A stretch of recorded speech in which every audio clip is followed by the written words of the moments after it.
Hey founders, it's a sad reality that most startups will outgrow their founding CEO. So I want to talk to you about how to handle that situation and make sure the outcome generates the most positive result, both for you, the founding CEO, and for the business. And I'm going to use as an example my own experience going through this, because I had to go through that exact process and it worked out really, really well because of the way I approached it.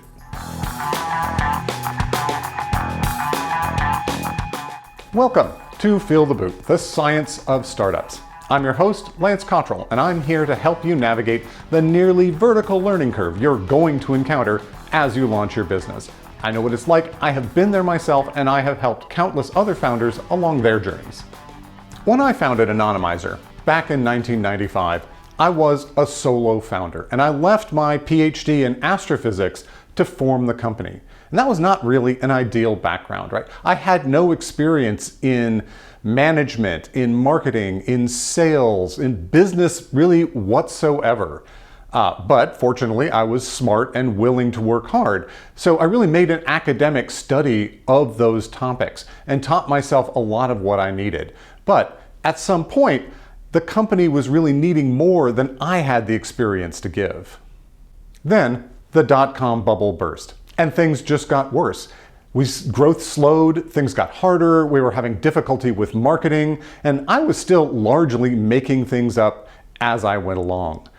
And at one of the board meetings shortly after that, some of the board members approached me and said, "We think that the company needs someone who has experience in business, has run companies before, understands all of these things in practice at a level that I was just beginning to get my hands around at a conceptual level." And they made a pretty compelling case that that would be a better thing for the business. So if you ever find yourself having this kind of conversation, stop and take a deep breath. It's incredibly important to let go of your ego. This is an incredibly emotional conversation to have, right? The stakes are very high. Someone's asking you to basically hand over your baby that you've spent the last couple of years slaving over to someone else. But you want to stop and ask yourself, what is going to be best for the business? And in the long run, since your outcome depends on the business being successful, what is the best outcome for you? Should you really still be the one in the CEO chair? And furthermore, do you even want to be CEO? Do you want that job? A lot of people are so passionate about being the CEO, being the boss. But in fact, what they love doing is building the products or inventing new things or other in the business kind of activities. Whereas what they don't really want to do is spend all of their time managing other managers and talking to investors and promoting the company, being the spokesperson for the company in many cases. If that's not the job you want, you should be running away from that job. Like, give that to someone else. Give it to someone else who can do it well and is temperamentally suited to take that position. It's always useful, not just in times like this, to ask yourself, what does the business require of you? What should you be doing to most impact that? And when you go and talk to those board members or anyone who's suggesting that maybe you should step down as CEO, that's the perspective to take. Not a defensive posture, not a how dare you take my company away from me, but make an argument about what is best for the business. And if you truly believe that you staying on as CEO is the best option, then you need to make that case strongly and clearly.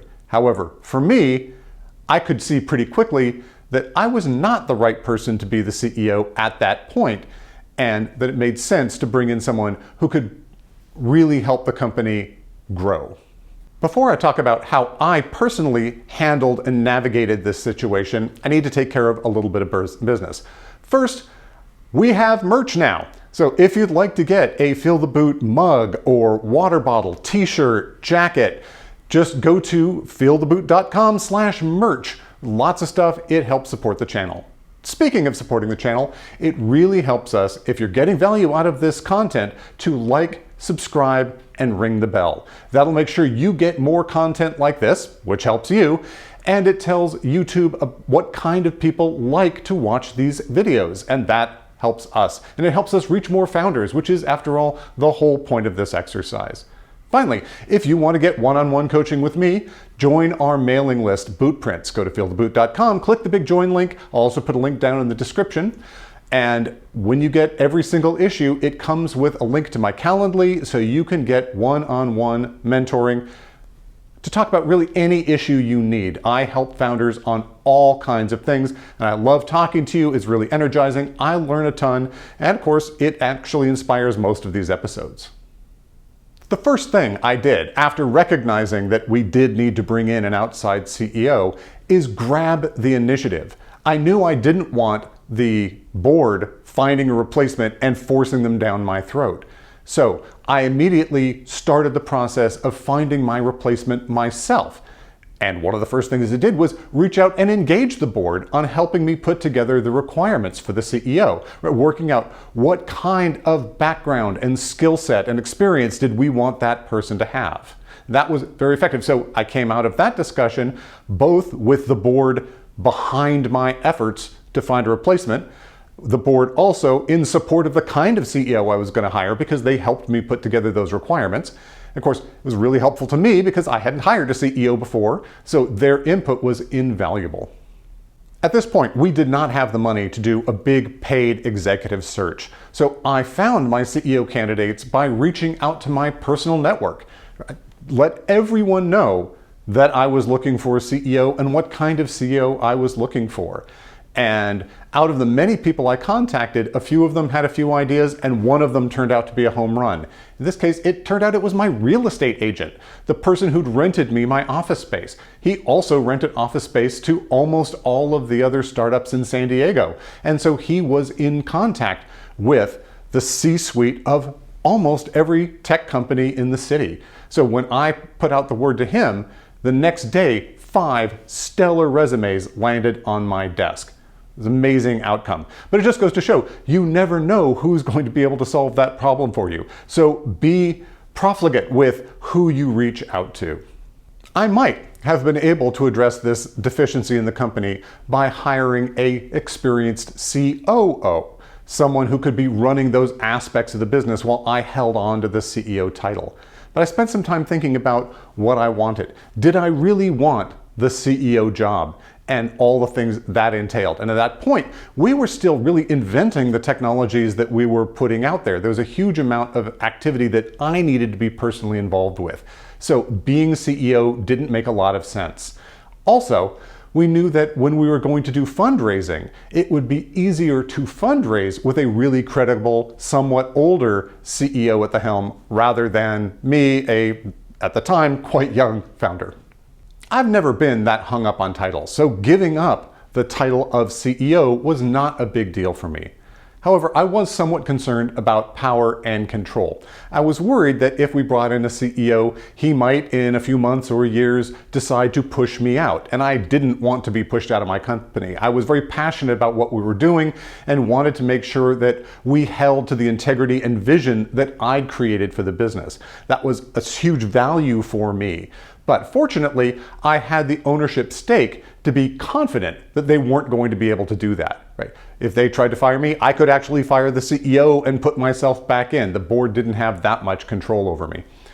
But I also knew I really didn't want the CEO's job, and I stayed on as being the chair of the board and as chief scientist. Chief scientist seemed to be the title that worked best for me. Once I had those 5 resumes on my desk, I now needed to try to work through which of these looked like the best candidate. Frankly, they were all pretty good. So once again, I went back to my board and advisors to get their input on what they thought of each one of these individual candidates, to narrow it down to just 2 that were the best fits.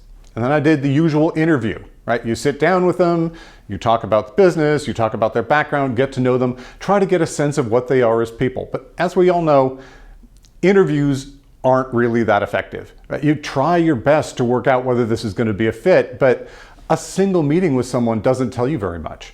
So from there, we decided to mutually test drive each other. So the final selection that I made, Bill, we agreed that he was going to come on for about 3 months of work and would actually work in the business right alongside me, effectively doing the same thing he would be doing as CEO, although, of course, with my veto authority because he wasn't actually an employee yet. But that would allow me to get a sense of what is it like to work with this person. And it allowed him to get a sense of what is it like to work with me? Am I able and willing to let go of that control and let him be CEO? It also gave him a chance to look under the covers of the business and really understand how were we doing? Had I painted an accurate picture of the company, right? Because no one wants to jump into an airplane and then discover that the engines are all out and it's hurtling towards the ground. So he needed to develop that confidence. So it's certainly not a one-way street. It was not that I was testing him for 3 months or that he was testing me, but we were really testing each other and understanding what that relationship was going to be like. And this one is incredibly important because over the next couple of years, I spent far more time with Bill than I did with my wife. And that's going to be a typical scenario. And you're going to go through very tense situations. I guarantee you, we went through very, very tense situations in the company. There were some extremely hard times that we had to weather. And if we didn't have a really cordial, good working relationship, that could have been disastrous. But those 3 months allowed me to develop confidence that we had, in fact, picked the right person. And in retrospect, it worked out wonderfully. We're still very good friends now that we're both long gone from the business. Part of the key to this is mutual respect. This person coming in has to respect your experience, your vision, the things you've done in this company, and the ways you are going to contribute in the future. They need to appreciate the contributions you're going to make. At the same time, you need to respect them. You need to understand that you have let go of the duties and powers that the CEO has. That person is now the CEO. They're the executive boss of the company, and you need to be comfortable recognizing that and deferring to that. And ideally, you want to because you recognize that they are better at those things than you were, and it will do better for the company, right? The company will thrive in ways that it could not if you'd try to hold onto the reins a little bit longer. As it turns out, I eventually gave up the role of chairman of the board as well. I stayed on the board, but by this point we'd pivoted to working primarily with the government. And while I had a reputation in the privacy space and was quite well known, I had no background at all in the government. And we knew that to be selling to some of our customers, it would help if we had that sort of gravitas and government connections that would make us feel legitimate to those kinds of customers. So we brought on a retired admiral, and he took over the position of chair of the board. But again, really nothing fundamentally changed. Making him chair and having me just be a board member didn't really change the power dynamics in the company. It didn't change my ability to influence the direction of things. It didn't reduce my ability to sort of push forward my vision. I was still with Bill, the ones briefing the board at every board meeting. It's just now the admiral was the one sort of calling the meeting to order and ending it. And we had his name on the website and his picture in each one of our sales decks. And that's what it was really about. We needed someone with that role and that experience that we could put forward to the government. And of course, we've been careful about hiring and bringing him in too. So he was in fact an excellent fit and had been on the board for some time and helping us with our government strategy. So it was a very smooth transition. But again, it's always not what did I want, what was always best for me, but what was best for the company, because in the long run, the company kicking ass is how I do well. This experience with relinquishing titles and power came in really useful when I finally sold the company. And I then had handcuffs on, right? I agreed as part of the sale to stay on for multiple years with the acquiring company. But by this point, I had understood where I functioned best and had made peace with not being the boss anymore. So when I was now part of an existing power structure, I was able to sort of let that part of the ego go and fit in.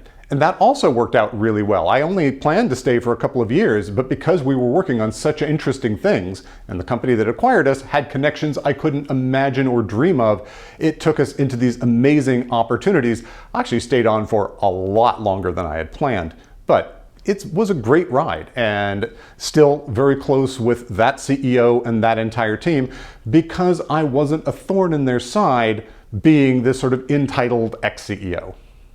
This pattern of companies outgrowing the CEO doesn't just apply to the CEO, it can apply throughout the founding team, right? If you bring in a CFO, it's likely that they're really a glorified bookkeeper when you're a 2-person company, and by the time you're a 100-person company, you need someone with a different skill set, much more experience dealing with the kind of financial issues that come up for larger companies. And you'll probably need to be bringing in someone else into that role. A company I was advising came to me asking for help recruiting a CTO for the business. They were building out a software suite and needed someone who could really get in there and take things to the next level. And I said, I know the perfect guy for you. This person can come in, he knows how to work fast, he knows how to bolt together existing components quickly rather than, building everything from scratch. He can get you from 0 to 1.0 faster than anyone else I know. He will be perfect for you. You will sing my praises 6 months after you hire him. But 2 years after you hire him, you will curse my name every day because this guy is a snake eater. He's like a special forces guy. He can go out into the jungle and make things happen, but he's not able to work with authority. He wouldn't work within a structure. He's not a good manager and doesn't take management well. This was going to be a very bad situation. But they weren't in a position to find the CTO that they needed in 2 years now, and the CTO 2 years from then probably wouldn't be able to deliver this super fast, held together with duct tape and baling wire 1.0 version that they needed, right? They needed things to happen instantly and fast and cheap with a small team. So they hired him. It played out exactly as I thought. He was perfect, and the company outgrew him, and they eventually needed to move him off, and there were some complexities with that. But this happens all the time. And so be prepared for it, both for yourself and something to watch out for everyone else on your team as well. Thanks for watching this episode. I hope you found it useful and interesting. If you did, please do the usual like, subscribe, ring the bell. It tells YouTube what kind of information you'd like to get so you see more interesting videos and really helps our channel. I appreciate it very much. If you want one-on-one help, go subscribe to Bootprints at feeltheboot.com. You get a link to set up office hours with me in every single issue. Since we're talking about improving CEO skills, one video that you might find interesting is on delegation. You don't scale, and as the company grows, you need to learn to delegate, and it's a skill a lot of founders find challenging. And if you need a coffee cup or any other Feel the Boot emblazoned merch, go over to feeltheboot.com/merch, and until next time, ciao.